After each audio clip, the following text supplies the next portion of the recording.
because when that coward killed the 13 in Kabul, Yeah. and with the bombs and everything, I offered to sing for the families at their services, to sing my song, Mr. Red, White, and Blue, and Amazing Grace.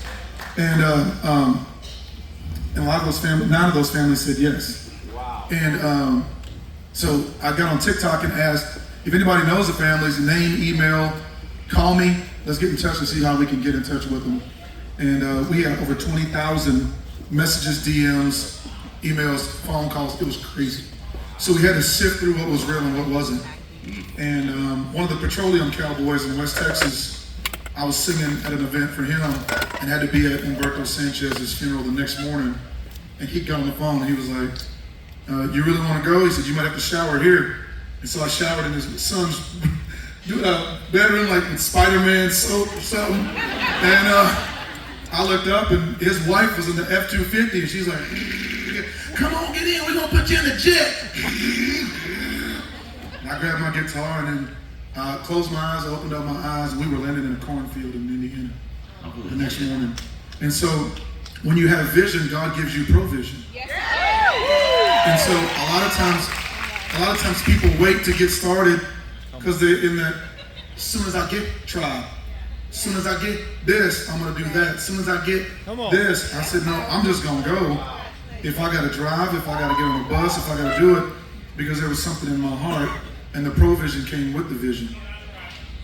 Well, that's what touched my heart. And that was how we met, and you were like, if you need to use my plane. It touched plane. my heart. If he's that kind of a guy, I want to meet this kind of person. This is a person that cares, not just country music, but somebody cares and wants to make a difference. And I said, this is my guy right there. And you know, it's one on social media. You don't know if people won't respond or. Right.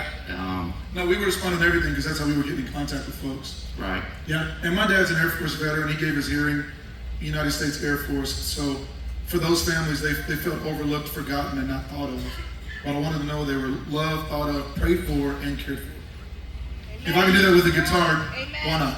Right. Yeah. So someone keep in touch. Yeah. Good lifelong friendships. I'll be with them the 14th of September in Anaheim. We're going to meet. So yeah, pray for that situation. Good. Yeah. Well, thank you again for doing that. That was incredible. Oh man, and so many people so thankful that you were willing to do that and make a difference and reach your hand out. So tell us a little about who you are. You started to tell me about. I grew up in Central Texas, and so come on, Texas. Come on now. So I grew up in Central Texas. And my mother taught school, my daddy worked at the jail. So she would graduate them and he'd welcome them in. No. And half of them was my cousins. And man, just doing it elite. Why? Stop stealing. And but I think, and so what happened was I grew up with having my granddad singing gospel quartets. So he sang on the Chitlin circuit.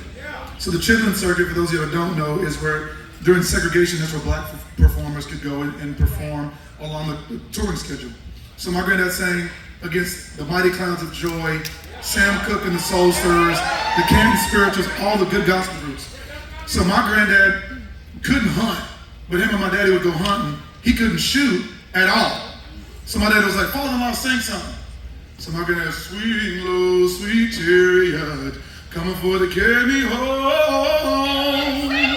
So his voice would fill up the whole swamp, right? And so I grew up Central Texas hearing that. And then this girl named Candy Miller was like, hey, why don't you come with me to the county fair dance? Yeah. And I was like, okay.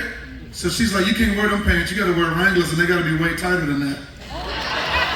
And she was like, that's how you pay homage to the cowgirls, is cowboys wear tight jeans. So the girls were like, boo, you know what I mean? That's just their way of saying good job. So I go to this sale barn, and there's smoke coming out the sale barn, and there's a gooseneck flatbed trailer, and there's a guy sitting on it. He got a generator running the amp. I thought it was fog and smoke like y'all got. It was carbon monoxide. I don't know if he was good or we were high. So he's up there like, hey, get it licking. What you got, kid? How about cooking? So I was like, I don't know what that is, but I want to do that. No joke. So I combined that with what my granddad was doing, and Nashville said no. The record labels in LA said no. And I said, well, last time I checked, I belong to the people. Come on now. I belong to the people. And when I found out about social media, I was like, well, I got time because I don't have no money. So I'm gonna pay with time and put my dues in. So I sang a song every day on YouTube for 71 days. And then I put my booking email at the bottom of it. I use an HTML code for people to pre-order my album, which I didn't have. Don't do that. Because at $13, 1,000 people bought my album that week. So I had $13,000 of other people's money and no album, and my stomach dropped in my butt and rolled around like a quarter because I was scared. You know that feeling when you're about to get a whipping, but you ain't got it yet? Yeah. I had that feeling when she say, I'm gonna tell your daddy when he get home. That feeling, so he don't get a whipping. So whooping, depending on what part of the, come on. Yeah. And so I met a guy, and I said, hey man, he said, come to my home. Come see my house. He said, I like the way you sing.